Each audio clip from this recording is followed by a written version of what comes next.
दोस्तों, नेपाली गोरखाओं को लेकर अचानक बेचैन हुए जिनपिंग। इंडियन आर्मी में अचानक पड़ा नेपाली गोरखा जवानों का अकाल।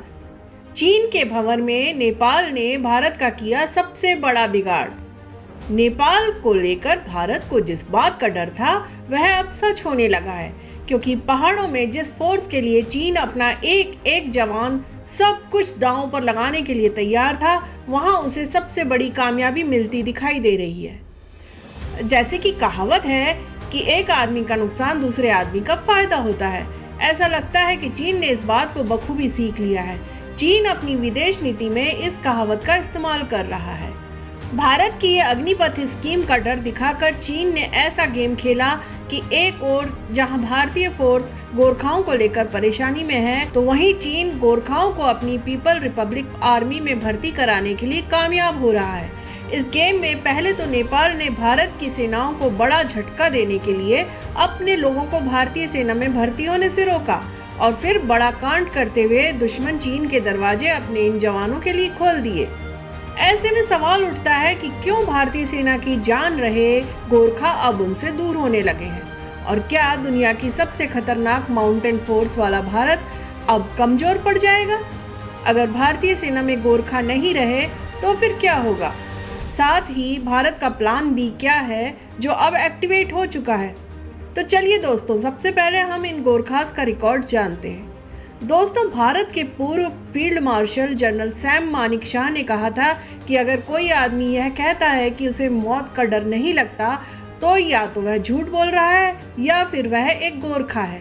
ये वही स्वर्गीय सैम मानेकशॉ हैं जो साल 1971 में भारत पाकिस्तान युद्ध के दौरान भारतीय थल सेना का नेतृत्व कर रहे थे। वह खुद भी गोरखा रेजिमेंट से ही थे।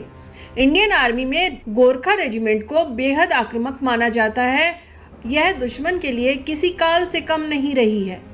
दोस्तों, यह गोरखा ही थे जिन्होंने पाकिस्तान के साथ 1975 के युद्ध में 10,000 फीट ऊंची पहाड़ी पर हमले किए और जोजिला की प्रसिद्ध लड़ाई में खुद को साबित किया था। 1999 में कारगिल युद्ध के दौरान भी गोरखा बटालियन ने कई चौकियों पर फिर से कब्जा किया था। तो वहीं आज़ादी के वक्त यानी 1947-48 के वक्त उड़ी सेक्टर में इंडो पाकिस्तान भारतीय सेना की तगड़ी मदद की थी, और गलवान घाटी में इन्हीं कमांडो ने चीन से भिड़ंत की थी। चीन इन योद्धाओं से बहुत ज़्यादा डरता है। दोस्तों, पिछले कुछ सालों से भारत और नेपाल के बीच तनातनी बढ़ने के दौरान नेपाल ने अपने गोरखा जवानों को भारतीय सेना के खिलाफ भड़काना शुरू कर दिया, और इस आग में घी का काम किया चीन ने और उसकी फंडिंग ने, क्योंकि उसे भी सबसे ज़्यादा डर गोरखाओं से लगा रहता है। इसलिए चीन ने गोरखा जवानों को PLA में शामिल करने के लिए तगड़ा लालच देना शुरू किया। उनको बरगलाने के लिए बाकायदा चीन ने हर एक जवान को 12,70,000 की फंडिंग शुरू कर दी। साथ ही उनको भारत की अग्निपथ योजना से भटकाने की कोशिशें भी तेज कर दी। दोस्तों, 14 जून 2022 को शुरू की गई अग्निपथ स्कीम में सैनिकों की 4 साल की छोटी अवधि के लिए रिक्रूटमेंट होने के बाद केवल 25% जवानों को सेना में कंटिन्यू किया जाता है। इस स्कीम को लाने से चीन के लिए सबसे बड़ी परेशानी बनी पेंशन स्कीम। इस फैक्ट की अगर मैं आपको बात बताऊं तो नेपाल के सैनिकों को भारत पेंशन देता है। 2017 में भारत ने नेपाल को 7 अरब 73 करोड़ रुपए पेंशन के रूप में दिए थे। भारत में अभी 30,000 के करीब गोरखा भारतीय सेना में अपनी सेवाएं दे रहे हैं, और 1,40,000 गोरखा सिपाही पेंशन पे चल रहे हैं। दोस्तों, अब नया सवाल ये है जिससे नेपाल की सेना की नींद उड़ी हुई है। वह यह है कि 4 साल बाद जितने भी अग्निवीर लौटेंगे उनका आखिर भविष्य में क्या होगा। यह बात सुनकर आप भी समझ गए होंगे कि असली मामला कहाँ पर टिका है। नेपाल की सरकार भारत की इस अग्निपथ योजना से काफ़ी ज़्यादा नाखुश है। इसलिए नेपाल चाहता है कि इस स्कीम के तहत नेपाली गोरखा सैनिकों के लिए पहली वाली स्कीम ही लागू की जाए, लेकिन अभी तक भारत सरकार की तरफ से इसका कोई जवाब नहीं मिलने की वजह से नेपाल के युवाओं में भी डाउट चला गया, और इससे चीन को अपना सपना सच होता हुआ दिखाई देने लगा। लेकिन सवाल यह है कि जिस चीन के लिए यह गोरखा बहुत बड़ा संकट थे, उसने नेपाल में सारा खेल कैसे रचा है। दोस्तों, दुनिया में केवल 3 देशों के पास ही गोरखा सेना है। पहला नेपाल, दूसरा ब्रिटेन और तीसरा है भारत। ब्रिटिश काल से ही गोरखा सैनिकों की बहादुरी और साहस का दुनिया लोहा मानती आई है। इनका लंबा चौड़ा इतिहास है। सेना की गोरखा रेजिमेंट मुख्य रूप से नेपाल के गोरखा सैनिकों की भर्ती करती है। नेपाल के हिमालय की तराई में बसे गोरखा नामक जिले के मूल निवासी गोरखा या गोरखाली लोगों को यह नाम 8वीं शताब्दी में हिंदू संत गोरखनाथ जी ने दिया था। गोरखा किसी एक जाति के योद्धा नहीं है, बल्कि पहाड़ों में रहने वाली अनेक बहादुर जातियों में से एक है।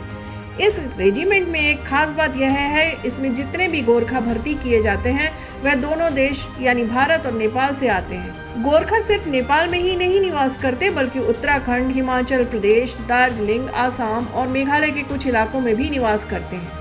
नेपाली गोरखा सैनिकों की भर्ती 1947 में भारत, ब्रिटेन और नेपाल के बीच त्रिपक्षीय संधि के तहत की जाती है। इस संधि के प्रावधान के मुताबिक नेपाली गोरखा भारत और ब्रिटेन की सेना में काम कर सकते हैं। दोस्तों, गोरखा सैनिकों ने कई दशकों तक भारतीय सेना की तरफ से युद्ध में अपना शौर्य दिखाया है। लेकिन दोस्तों, नेपाल में केपी शर्मा ओली सरकार ने अपने टाइम में न केवल इन गोरखाओं को रोकना शुरू कर दिया, बल्कि भारतीय सेना के गोरखाओं को भी अपनी सेना में भर्ती करना शुरू कर दिया, क्योंकि भारतीय सेना में शामिल यह गोरखा सबसे ज्यादा चीन की ही बैंड बजा रहे थे। और प्रधानमंत्री ओली खुद चीन की गोद में बैठे हुए हैं। वह लगातार चीन के द्वारा ऑपरेट हो रहे हैं और इसी के साथ उन्होंने बड़ा गेम कर दिया। वैसे दोस्तों, यह कार्रवाई ओली सरकार के दौरान नहीं, बल्कि इसकी नींव 2002 में ही पड़ गई थी, जब माओवादी नेता प्रचंड ने जोर देकर कहा था कि नेपाली गोरखाओं को भारतीय सेना में काम करने की अनुमति नहीं दी जानी चाहिए। 2008 में भी ऐसे कयास लगाए गए थे कि सेना में नेपाली गोरखा का आना बंद हो जाएगा, लेकिन ऐसा नहीं हुआ। पर अब उनके भड़काने का आखिरकार असर दिखना शुरू हो चुका है। हालांकि दोस्तों, भारत ने भी अपना प्लान बी एक्टिवेट कर दिया है, ताकि भारत की मजबूती में कोई फर्क नहीं पड़े। आज की डेट में भारतीय सेना में 5 से 6 हजार गोरखा जवानों की कमी है। यह कमी पिछले 2-3 सालों में ही आई है।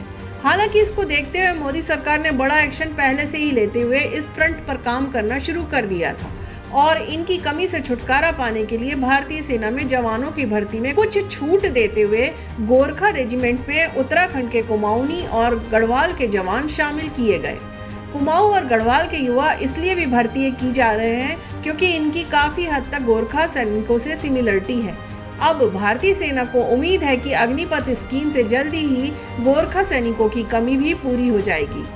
ऐसे में दोस्तों, इस मामले में आप क्या सोचते हैं और मोदी सरकार को क्या करना चाहिए, कमेंट करके जरूर बताएं। अगले वीडियो में मैं फिर हाजिर होती हूँ। तब तक के लिए राम राम दोस्तों।